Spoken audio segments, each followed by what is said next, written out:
discussion. Thank you very much, Claire. Thank you. Good evening, everyone. Hello, I'm Rebecca Gould. I'm the Head of Arts for the British Council in Wales, and we are delighted to be working with Chapter on this season of films, all either by Shakespeare or in relation to one of Shakespeare's plays. The Shakespeare Lives programme, as has already been said, culminates somewhat next weekend with 400 years since his birth. I keep getting it wrong. It's all the same in the end. Yeah. I worked for the Royal Shakespeare Company for 10 years. I would be shocked for not knowing. But it's absolutely brilliant to be joined on the panel this evening by Gareth Wynne Griffiths, who's a Cardiff-based musical director, composer, arranger, actor, musician. And when I asked him beforehand, I said, Gareth, which of those, do you do the most of or the best? He said, oh no, I do everything. Maybe that's the problem, yes. He said. So coming, following a music degree at Cambridge, he said that prepared him for everything, which is both an honour and a curse, I suppose. And on my left, David Cottis, who's a film academic and a theatre director and writer, has just about finished, I think. Musicals are never finished. Yeah. A new musical called Alma about the songwriter Alma Rattenbury that he's co-writing with jazz musician Jonathan Cohen. Both of these people know far more about the subject that we're going to be discussing this evening than me, so I'm going to be asking the questions, and most importantly, so are you going to be asking the questions. So please do start thinking of your questions now, and there will be plenty of time for you to ask them. I'm going to kick off, though, by saying, I guess I was fascinated to see that film on the big screen tonight. I've seen it many times on the television, and I've seen it on stage, but it was something completely different and, heartbreaking and heart-rending on the big screen. So, David, just talk to us, why is West Side Story so important as a musical? Oh yeah, okay. I mean, there are a number of reasons for that. One of the things that struck me then is it's still amazingly cool. I mean, 55 years after the event, they still look remarkable. They still look so cool. Some of it's dated, the slang, when they say daddy-o. But that's about it. That's about the only thing that doesn't still look impressive, which is remarkable. And yeah, we can talk about the film particularly and why that looks good. I think there's two reasons. The first thing is it's an amazing coming together of collaborators. I mean, the musical is very much a collaborative form. And it's an extraordinary group of people, really. Leonard Bernstein writing this quasi-operatic score, and Bernstein seemed to want to write commercial musicals and to write operas. He wanted to be taken seriously and he wanted to make lots of money. And this seems to be like the only time he managed to do both things at the same time. Sondheim, who was 27 at the time that this musical was first seen on stage, and I think about 24, when he started work on it. It's his first completed musical. Sondheim doesn't like his lyrics for this. In interviews, he always says he thinks they're a bit amateurish and they're a bit over-poetic. I think he's out of his mind, actually. He particularly doesn't like the line, "It's alarming how charming I feel," because he says it's too educated for the character. And I think she's in love. She's allowed to be more eloquent than she would be normally. Arthur Lawrence wrote the book. Books tend to get ignored, I think, in history of musicals. But for me, the real genius, actually, of the show is Jerome Robbins, because he was the first person, I think, to conceive that you could use dance to tell a story. So, because historically, in that point, in the Broadway musical, the dance had generally been decoration. There are slight exceptions, Agnes DeMille in Oklahoma, but I think Jerome Robbins was the first person to conceive a musical in terms of using dance to tell the story, probably more than the songs in some ways. I mean, the first sung note of this musical was about 20 minutes in. Everything up until that point has been told with dance, and I think that's quite extraordinary. What really struck me as well is that the dance in this really sort of replaces the iambic pentameter of the Shakespearean verse, and in a way it's got all the elements of iambic pentameter. It's got the heart-stopping kind of shared lines, shared rhythms, shared dance moves that we see in Romeo and Juliet, which is an early play, but a play of some of the most fantastic language, I think. And there is, of course, another element which replaces the iambic pentameter. Indeed. Gareth, why does West Side Story musically take... You're finished with now. Yes, with somebody else. Why does West Side Story musically take the musical to a new level, in a new direction? I think it's a bit of a landmark, actually, because we look at the way musical theatre went from very early in the 20th century, and everyone points at Oklahoma as being a big landmark because it, for the first time, properly used songs that develop a plot. I think this film, and I'm sure you'll agree, actually takes that to a new level, in that the music really does make the plot move forward in a way that certainly previous musicals haven't done. I think Bernstein was very worried when he was actually in the process of creating this work of being too operatic and falling into the operatic trap, as he put it. He was worried that arias for the sake of arias were just going to show off people's voices and were going to be too acrobatic, vocally acrobatic and so on, and would actually get in the way of driving the plot. Whereas I think he didn't fall into that trap, and I think, generally speaking, agreed upon now. It's interesting that there is a recording of the West Side Story done with opera singers that Yes. Bernstein did towards the end of his life when he was wanting to be taken Yes. very seriously with Carreras and Querer Tecano. I don't know what you think about it, but I think it's terrible. I'm not sure why he did it, but you know, I mean, everything's worth trying, I suppose. But I don't think it's really. But very much he was wanting this film.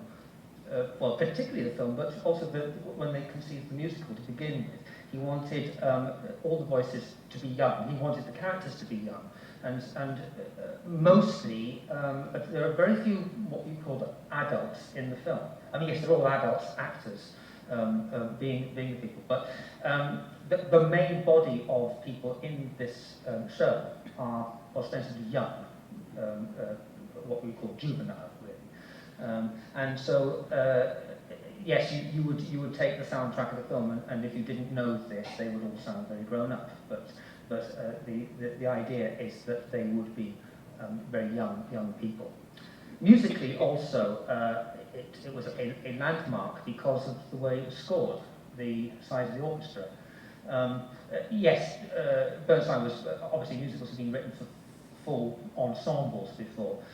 This one particularly led the field, or certainly changed direction in the sense that its percussion section is just enormous. Whereas normally you might have two to three. There are 5 percussionists in the orchestra for this. There's a timpanist and then 4 other people all running around hitting things and blowing this. There's a swanny whistle and a whistle and this, that. They got everything. They got everything, even the kitchen sink, I think. They must be very happy because percussionists are not normally very social people. They don't get to meet other percussionists much. Well, I don't know what you mean. There only tend to be a couple of them in an orchestra. Referring to all those jokes about percussionists. Oh, sorry.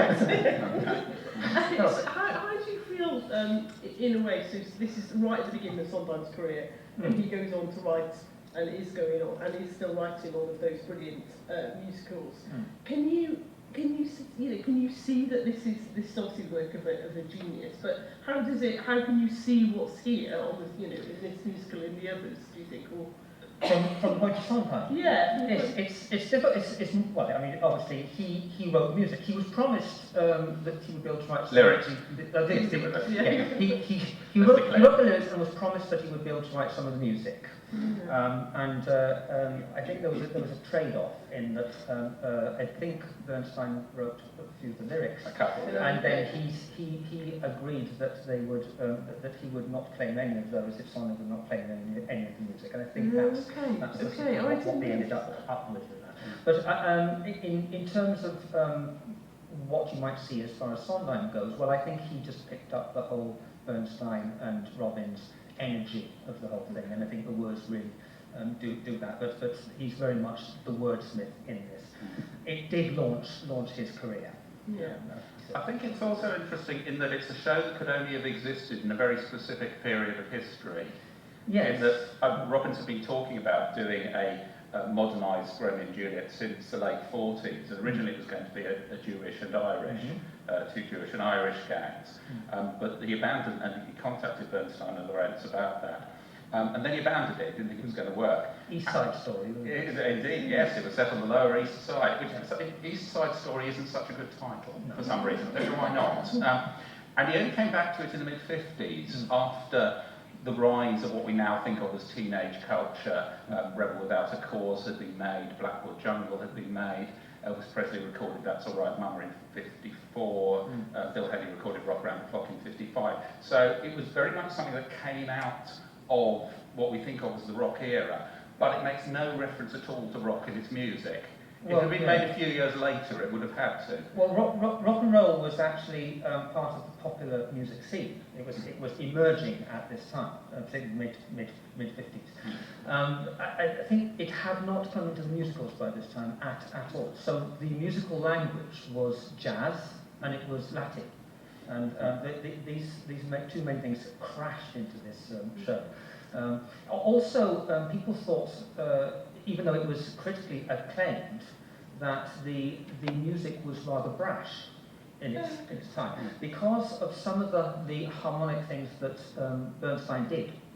And there's one particular thing he did throughout this score, which if you listen to it again, it's in nearly everything. It's particularly what we call interval in music. Now, apologies to those musicians out there. I'll just explain that any distance between two notes we call an interval. And we count from the bottom note to the top note. So if it's 1 to 2, it goes da-dee, that would be a second. That would be the interval. And from Bernstein's point of view, he used what was a taboo interval in music for many a century. If you go 1, 2, 3, 4, 5, that's known as the perfect fifth. Da da dee da dum. Now, if you sharpen the fourth, da da da da dum. I've just put the fourth interval up a little bit. It creates an interval, da dee bum bum, which is absolutely peppered throughout the whole score. And it was traditionally in music known as the musicus. Yes, yeah, it was the devil in music is what it was called in English.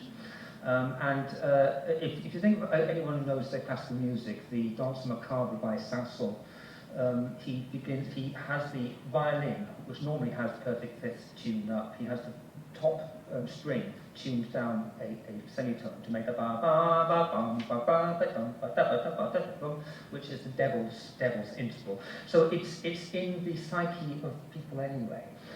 But it was used very consciously by Bernstein to give a feeling of never being settled, of always moving towards some conflict in the whole thing. But it's there throughout, from ba ba dum, it's there, and it's dum ba dum ba, it's there. It's in some of the arias. Maria, it's there. It's cool. It's in that one. And even in the comic ones, it was there. I noticed. Oh, what is that clock? It's there as well. So it's just one of those scores that never really settles.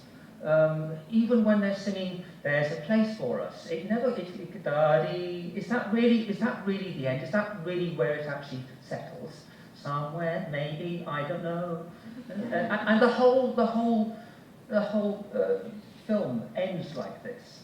I've never noticed before, actually, but you don't even get the last line. No. She ends it halfway, and somewhere it's only given to you by the orchestra, so it must be the only musical that ends on an uncompleted line. I think in the show it was almost a complete ballet, perhaps, the whole carting off of the... So it was made less of in this, and I think it was better in this, actually. And when you think about the Shakespeare's Romeo and Juliet, which ends with that perfect, never was there a tale of such woe as this is Juliet and her Romeo, which is like the perfect ending, the kind of perfect couple. And which nobody really buys. No. Yeah. You see some very deliberate choices being made here, I think. I was really struck by the aerial shot of New York at the beginning, which I must have seen on the television, but obviously seeing it on, in the cinema, and also we've just come back from New York as well, I should say, so I was particularly, in tune with it. But I sort of thought, that's the prologue, isn't it? That's the sort of, and then you get that incredibly long, actually, overture. I mean, it's beautiful with all the sort of the songs coming through, all the kind of the bits that you're going to get, the bits that make you curious, the questions you start to ask just from the music. And lots of vertical lines. Yeah, lots of vertical lines. Yeah. So you kind of try, which you're trying to sort of make sense of. Incredibly unusual, I think, for a film to have have an overture that's that long. Which brings me on to my next question, David, which is how does this? Is there a genre of the Shakespeare musical? And does this translate? Does this fit into that? Well, it's the most famous Shakespeare musical, really, and the most successful one. I mean, when I started looking into this, and you'll see on the back of your notes, there's an incomplete list. It's inevitably incomplete because people are constantly still writing them, of Shakespearean musicals. Yes, there is a genre.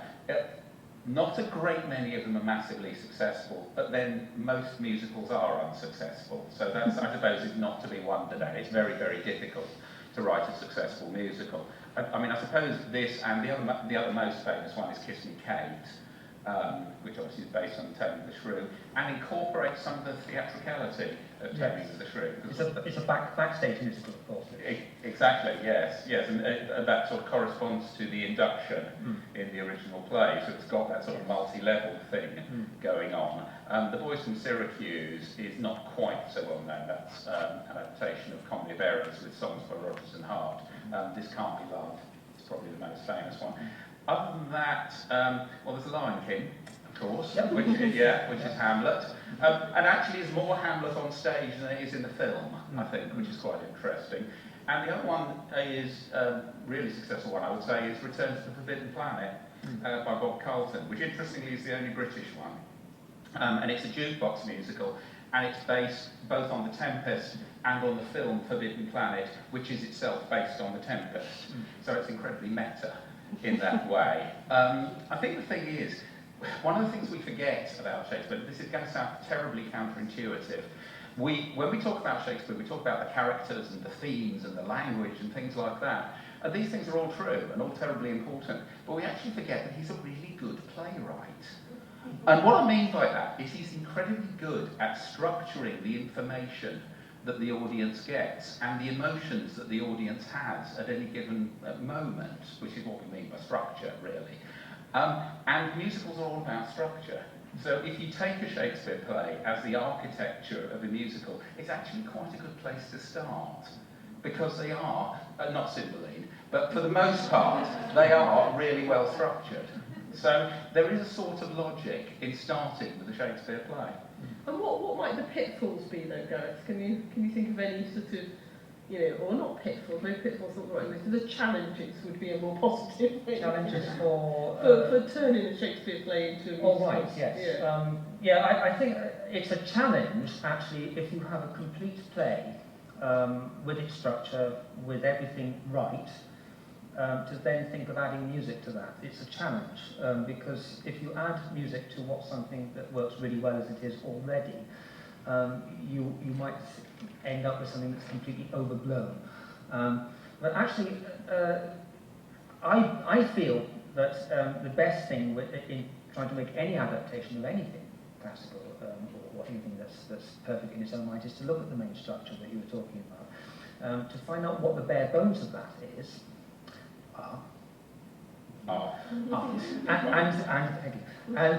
And then to rebuild it. If in fact you've got the bare bones, is to put new meat on the bones. And the new meat is using different languages to tell the same story, which is what happened here really, because you've got the bare bones there. You've got the warring camps. You've got the love thing in the middle that won't work and can't work. And you don't need much more than that. Except you've got this huge beast that drives the whole story through. And you don't need all the Shakespeare words in order to do it. But what occurs to me, actually, just from listening to you speak then, is what it gives you, of course, is the edges of something as well. So, yes. So, I mean, given that there are limitless possibilities when you're writing anything, the great thing about a well-structured Shakespeare play is that you know where the edges of your story can be. You know, you can't go beyond that in a way, and I think that's really useful as well. It certainly can be. Although that said, I mean, it's also quite useful to have something that you can jump off from. Yes. I mean, it's interesting the ways in which, for instance, this is different from Shakespeare's play. And we were talking just now about the fact that the ending is different. The Maria does not die, whereas Juliet does. And that's quite interesting. That makes quite a big difference. And Romeo, Tony, does not kill himself. He's killed by the equivalent of Paris, I suppose. So it's interesting that once you've got that structure, you can then start changing things. But what happens is that the most creative choices is when you deny the original in a way, or you make a different choice to the original. That kind of allows you to, but you have to have the original to sort of make a different choice from. Yes. Yeah. Yes. Any other ways in which it's different? Well, Gareth's already mentioned one really interesting one, which is that there aren't any authority figures. Well, there are, but they're incredibly ineffectual, and they're nothing like as important as they are in the original play. They're voices, aren't they, in the window? Well, the parents are voices, and I mean, you've got Doc, who is sort of the equivalent of Friar Lawrence, but nothing like as significant. You've got the cops, who are sort of like the prince, but they're either racist or comic. And you've got, I hadn't noticed this until just then, the announcer at the dance is John Astin, Gomez Adams, who I completely hadn't connected. So I think there's a total irony there, isn't it? It's just one of the major motives in this film. That's what they thought. They thought, we want finger clicking, good at that. Absolutely. So it all takes place among slightly older teenagers, adolescents, which is really interesting. It takes place entirely in that world. The other big difference is that Shakespeare, I think deliberately, doesn't tell us what Montagues and Capulets are feuding about. It's an ancient grudge, we're told in the second line, and we don't know what it is.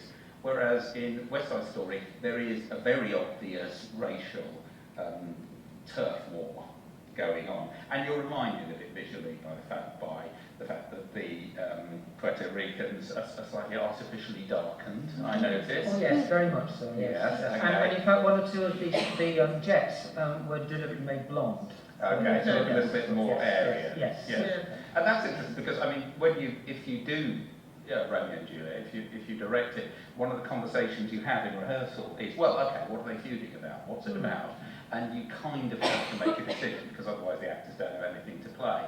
And what West Side Story does is it makes one decision. And I think it's affected the way in which productions of the original play have happened, because I think it quite often happens that someone will take Romeo and Juliet and say, oh, I know, let's set it in Ireland among Catholics and Protestants, which is a really obvious and rather banal choice. But I think West Side Story, for all the good it has done in the world, has been responsible for slight oversimplification. I think that's right. We were talking about the fact that Romeo and Juliet has almost become a cliche. The original play is a play of sort of infinite meaning and lends itself to creative and interpretive choice, I think, as David's just said. And yet, quite often, it becomes the kind of different manifestations of that story become quite kind of boring, really, and a bit sort of one-dimensional. And I would argue the reason that Shakespeare plays do get done again and again, and we're still here we are celebrating him 400 years on, is because the plays lend themselves to interpretive choice, really, and to translation, essentially. So as a director or as an actor, you can come to the part and you can make it your own, or you can come to the play and make it your own in a way that actually is much more difficult with more modern or contemporary plays, I think.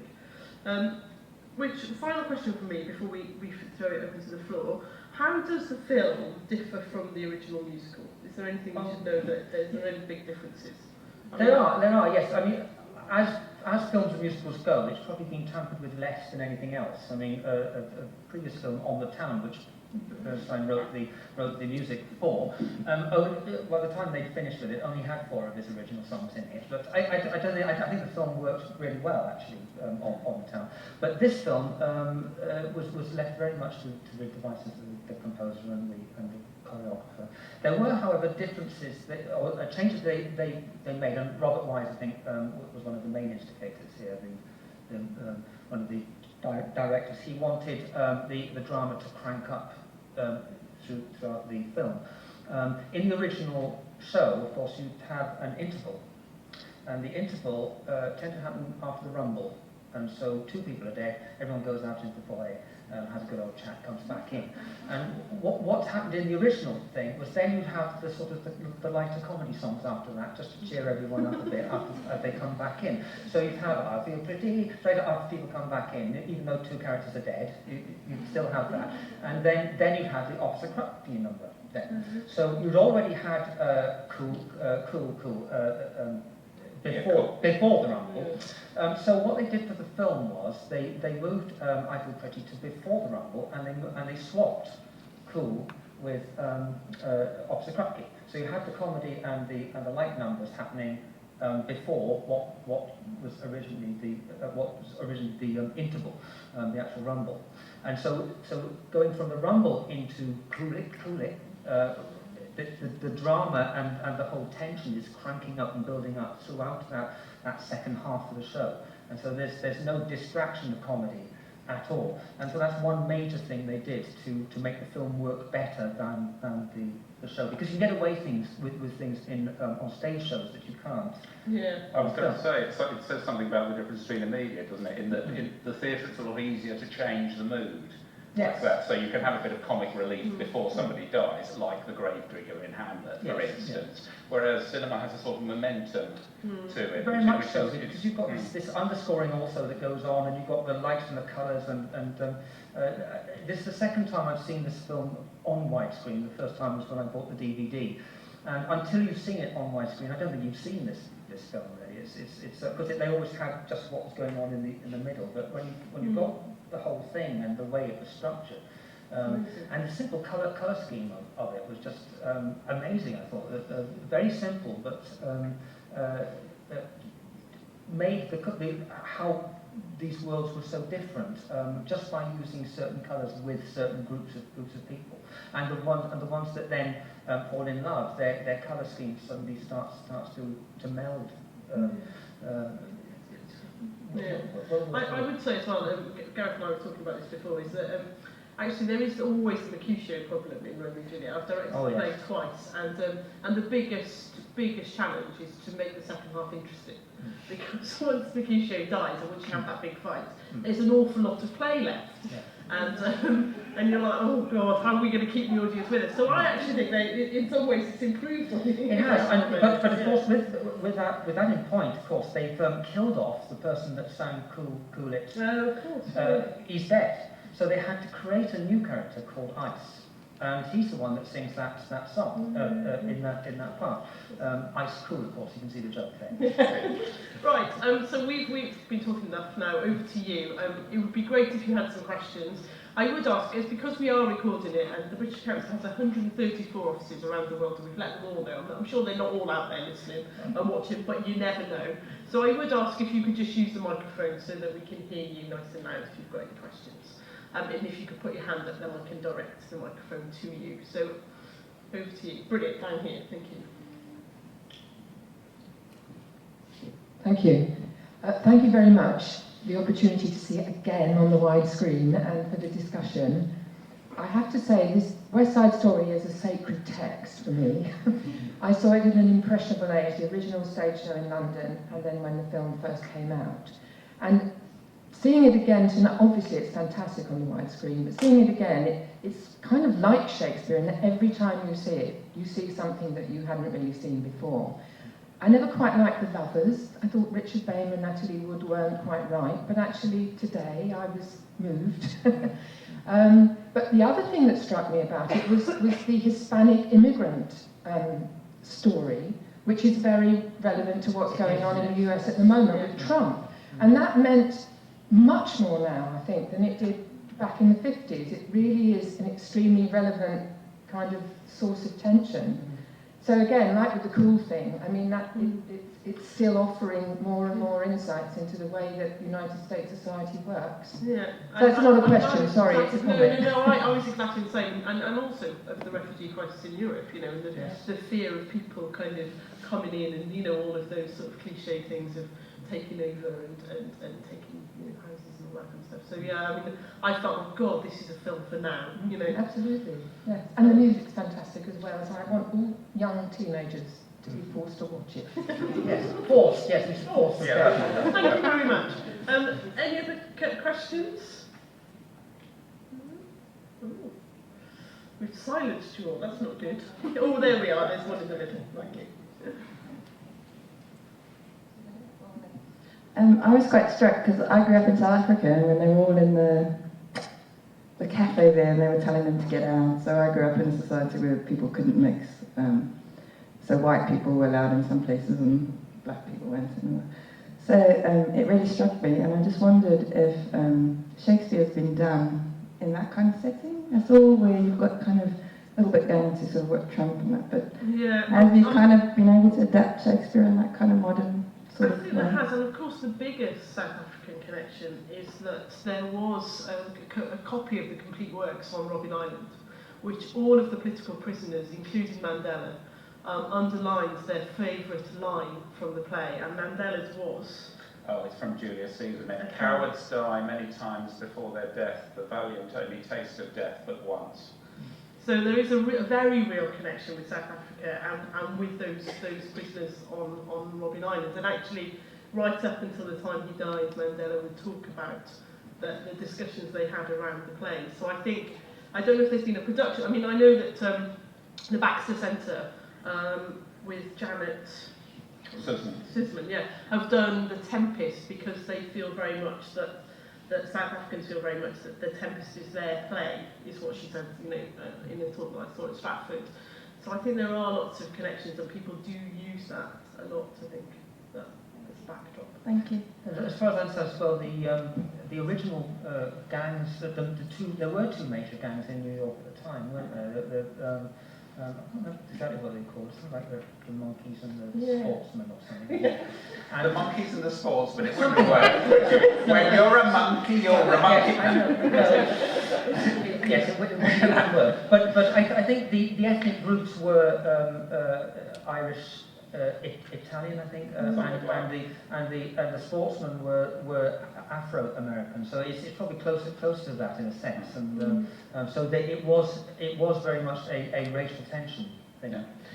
It's interesting that in the Polish script, Arthur Lawrence refers to the Jets as I think his word is an anthology of all the different kinds of what we mean by American. Is the phrase either an anthology or a medley? I can't quite remember the phrasing. But it's interesting that the Jets are multi-ethnic. Yes. They're all Caucasian and they're mostly blonde, but some of them are Polish, some of them are Irish, one of them is an Italian. Yeah. So it's interesting that the melting pot is work. Nobody in America, well apart from Native Americans I suppose, there aren't any of this, but nobody in America is actually a native. Everybody is an immigrant, and the American story is about the relationship between different kinds of immigrants. And it's interesting that members of the Shark Gang were referring to them as Americans, as the other camp. Yeah. Isn't it? So, and also the Sharks also were calling the Puerto Ricans Puerto Ricans and getting it wrong. Yeah. We've got time for one more question if anyone has one, but if you're desperate to get to the bar, that's also fine. Any last questions? Oh, there we are, down the front. Thank you very much. Hi. We've spoken about the politics and racism, but I noticed if one thing that might date it, might be the sexual politics of it. Because the one character that kind of interested me was this character, Annie Ones, I never noticed before, that I sort of noticed. She's a kind of go-between between the two gangs. Do you have any thoughts about this? Yeah, I mean, I agreed watching it tonight. I thought, ooh, yes, that is one of the ways in which it is dated. Just not so much her actually, although she's really interested in the way they talk about her and they talk about her sister, and that somehow she's not a girl and she can't be a boy. Another woman struck me as being as intelligent as Juliet. Yeah, yeah. I don't know if anyone else got any thoughts about it, but also the whole kind of way in which the female kind of population of the film is dealt with, or kind of by the men and they're kind of protected or they're pretty or they're kind of it's all a bit, isn't it? Yeah. Yes, there is a sort of grey area there, isn't there? Particularly, I think it was a sexual tension that was in the original. When they were thinking of putting it on the film, on whether they should have this character that was quite so tomboyish. I mean, one thing that strikes me in that connection is there seems to be a theme all through the show and through the film, particularly of play acting. People are constantly, they play it being Officer Krupke, they play it getting married. The women in the toe shop play with the dummies and use them. And there seems to be a feeling all the way through of all the characters, they're trying to be something they're not. They're trying to be more adults than they actually are. And I think the sexual politics are part of that. I think that this very sort of blustery, macho quality is part of that. It sort of ties into the sense of extraordinary insecurity and I don't know, I can't think of a better word than bullshit that is going on. There is a great deal of bullshit that comes from the, that's what I tried to think, okay, they can deal with it. Sondheim wanted this to be the first Broadway show that had swearing in it, and I'm not going to tell you what he wanted. Yeah, when they're saying "crop you," that's not really what they're saying. That's not what Sondheim wanted. No. Good. Thank you very much. We'll thank you for coming. Can I just do a quick plug for next week? We've got a showing of the brilliant film Ran. And a brilliant panel. Dr. Paul Prescott is coming down from Warwick. We've got Gwyneth Lewis coming back to talk about Shakespeare and translation, and I think it'll be a really good evening. And then the following week, so that's the anniversary, so come and celebrate 400 years of Shakespeare with us here. And then the following week, we've got a free screening of Hamlet, Maxine Peake's the Northern Stage, the Royal Exchange production from Manchester of Hamlet with Maxine Peake in the title role, which will be fantastic. And there are still tickets, and they are free. So there we are. Thank you very much.